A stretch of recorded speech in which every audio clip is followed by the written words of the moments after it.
কি হয়েছে মামা? আর কইস না বেটা, দূর ইউটিউবিং করাই ছেড়ে দিম। ইউটিউবে ভিডিও রিচ খাইতেছে না, মনিটাইজেশন অন করতে পারতাছি না, পাবলিক আইতাছেই না। ভিডিও করাই ছেড়ে দিম, ইউটিউবিং করাই ছেড়ে দিম।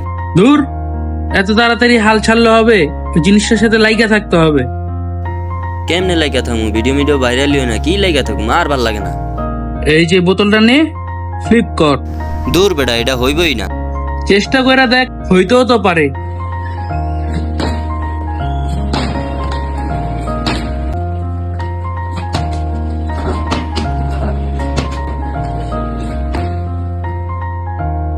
দেখছস, তুই যে কইলি একটু আগে যে এটা হইব না, হইছে তো নাকি? চেষ্টা করছস দেখাই হইছে, লাইগা ছিলি দেখাই হইছে। এইরকম ইউটিউবিং ছাড়লে হবে না, ইউটিউবের পিছেও লাইগা থাকতে হবে, চেষ্টা করতে হবে। দোস্ত তুই ঠিকই কইছিস রে, না আর এরকম করা যাবে না, লাইগা থাকতে হইব।